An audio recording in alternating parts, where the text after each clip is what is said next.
Hi, and welcome to this conversation that we are going to be having today from Zechariah. And I am here, this is Jason Parr, and I'm here with my good buddies, Kenny Warren and Steve Powell. And we are going to talk about times in our life where we heard whispers of hope. So I want to open up by reading from Zechariah 9, and this is about the coming Messiah. It's a prophecy that people needed to hear about what Messiah would be like, what God would be like when he came to save his people. Here's what it says. Rejoice greatly, O daughter of Zion. Shout aloud, O daughter of Jerusalem. Behold, your king is coming to you. Righteous and having salvation is he, humble and mounted on a donkey, on a colt, the foal of a donkey. I will cut off the chariot from Ephraim and the war horse from Jerusalem, and the battle bow shall be cut off, and he shall speak peace to the nations. He shall rule from sea to sea and from the river to the ends of the earth. As for you also, because of the blood of my covenant with you, I will set your prisoners free from the waterless pit. Today, as we talk about the Messiah, the coming Messiah that they were so excited to hear about, we need to know that just like they needed whispers of hope, they needed to hear the truth. And for 300 to 500 years, they didn't have any person that they could turn to and say, that's the Messiah. They needed God to whisper hope, and then suddenly it came and it was fulfilled, which I just love. And it even talks about how he would ride into Jerusalem on a donkey and stuff like that. I mean, there's a lot of cool stuff in this passage, but I wanted to say one whisper of hope that I received for me personally in a time that was kind of dark in my life was a time where we had 3 little kids, like our daughter Juliana was probably less than 1 year old. And I was working in a job that was just like in finance, and I was kind of bored with it, but I was like, God, I'll do whatever you want me to do. And we were just broke because we just didn't make enough money yet to support all these people. And it was just a really sad kind of like, kind of time, you know? So, Wait, what kind of time? Okay, thank you. Yeah. Just make sure we add that. So, and I just needed some hope, and Marcia felt it, and I got my second speeding ticket, which I never got speeding tickets, in 1 week's time. And I'm like, God, I get it. You're like mad at me or something. But he wasn't. It was just that I needed to kind of like listen to his voice or something. So I get home and I get a call from this friend of mine who was at a church out east. And he's like, hey, I want to talk to you about taking a job out here. And like, I don't know why that, but I just was like, I don't want to move out east really. But it was just this tiny little speck of hope that maybe I would be important in the ministry of Christ in some way or somehow. So I went and did the interview, wasn't a fit, but that whisper of hope that happened there set me on 20 plus years of pastoral and worship ministry that I'm still doing to this day. And it wouldn't have happened if I wouldn't have received that whisper of hope. If you just wouldn't sit silent and listen. Right. Yeah. And it was hard, but I sat silent and listened. So I want to turn the same question to you guys, but I'll start with Steve. So when was a time in your life where you heard whispers of hope? Storytelling is not my feature. I've always, though, relied on my just having the faith that Jesus is there. There's always going to be times or troubles in our lives, like you said, where we just have to just, okay, what can I do in the moment? Nothing. Who can I rely on? Jesus. And then I go back to the situation. I'm like, okay, well, I'll take care of what I can take care of, and Jesus will take care of the rest. So that's always been my approach. Would you say that the whispers that you hear are more like kind of continual throughout all the different? I feel that's a good assessment. Yeah, it's that childlike faith I've always relied on. Yeah. Just, you know what? It's there. I know it. I do believe it's there.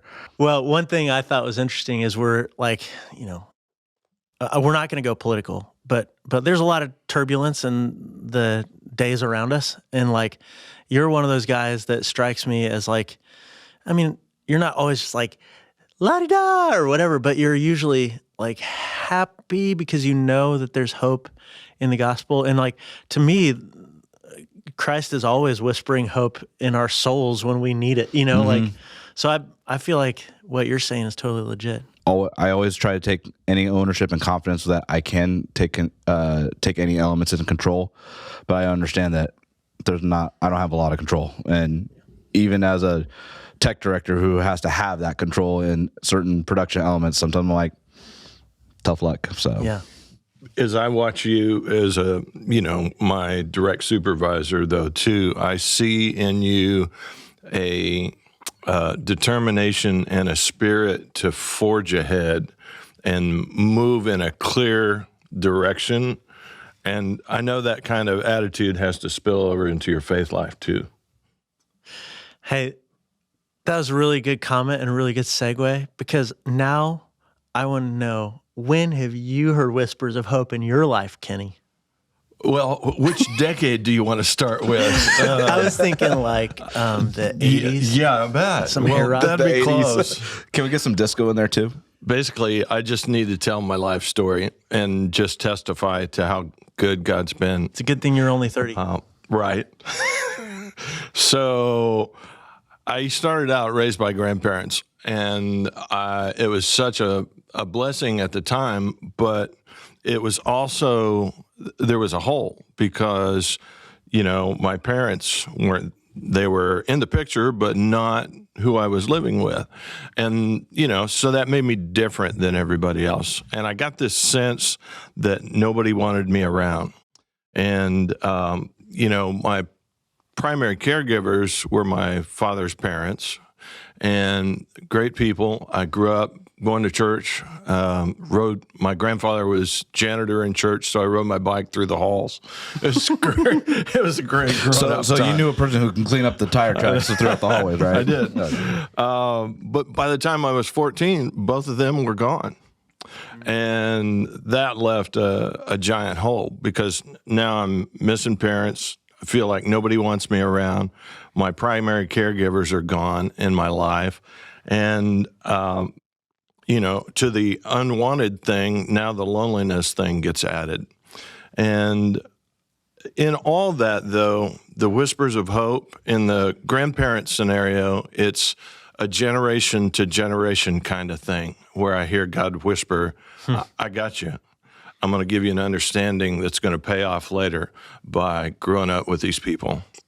And then in the loneliness thing, I heard God whisper through the Beatitudes, Matthew 5:8, where he said, "Blessed are the pure in heart, for they shall see God." You're going to be able to see some things because of this trajectory in life. And then James 1 was also foundational for me in that season, too, as I was living out my teen years with just God alone. It was, that you should be able to count it all joy inside of these circumstances. Which is not always easy. Yeah, God just kept whispering in that still small voice. And, when I think about the type of voice he used for me, that's exactly what I needed. I was headed toward the music thing and the artistry ideas. And, in 1 Kings, he put Elijah aside, and, the giant wind blew by. And then an earthquake came. And then a fire after that. God wasn't in any of those things. They were examples. They were earth-changing and moment-changing in his life, but he hears God in the small whisper right after. And it was just a consistent thing. Even in my 20s, when I felt the call to ministry, it wasn't like a Paul thing, a Saul to a Paul deal with a giant flash on the road and everything changes. It was more, I've placed some ministers of music in your life to observe and watch and become friends with, and they changed, they had an impact in changing the trajectory of my existence, because they let God use them in my life. I have no idea what I would have done for a living outside of teaching school and music and being in ministry. Because God kept on tapping you and whispering. It was just, here, follow me here. Here, do this.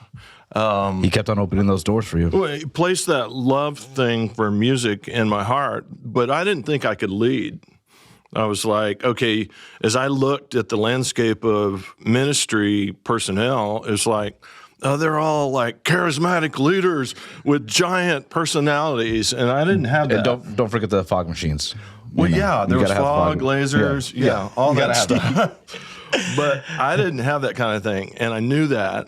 And so it took a while for God to say, hey, you can do this, but it's going to look different. Yeah. You're going to develop long-lasting relationships with the people you work with and influence, and that's the way I'm going to work through you. It's the way I designed it for you. What you're just saying there, like the whispers, it's so funny because like you guys have known me, and any of you who have known me, you know that I'm more of a shouter, but not because I am mad, just because I always want to like mess with people. Right.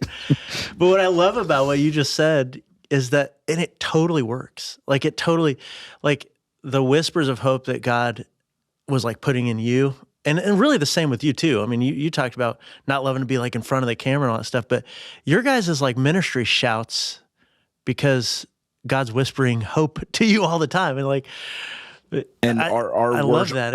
our way of worship. Let me just on that note of being loud. We are most celebrated internally when nothing goes wrong on Sunday. Amen. So you don't notice us at all. You don't hear from us. You don't see it. Yeah, because when something we're does not go noticed- wrong, I'm the one who's up there like looking like a fool. Right. Like, but usually it's when- because I sang the wrong But words. when we're not noticed, you can't. You don't hear us, or you don't Yeah. hear a whisper, or whatever. And that's where we're most celebrated because we're like, we had a good day. I love that. And to Kenny's point earlier, I just love the visualization that he gave me of how God, when he's speaking, it's like water on rock. It's going to penetrate that rock. It's going to Yep. break it. And it's going to get takes through that. So it just takes time. So you guys represent whispers of God's hope to me, and I think that's really cool. And thanks for sharing your stories because those are awesome. And I love how you're talking about like how through those all the different decades, God was whispering hope, and it just brought you to this place. I know that a takeaway for me is that kind of what you were saying in reference to Elijah, like it was Elijah, right? Not Elisha. Yeah, Elijah. With the J. Yeah, that's right. So with the takeaway that I got from you speaking of Elijah and all that stuff, one of the things I think is important that we should always remember, like during this season, is that oftentimes we want a yell, and Israel wanted it too, but we want somebody to come in with the sword and be like, I fixed it all and everything's perfect.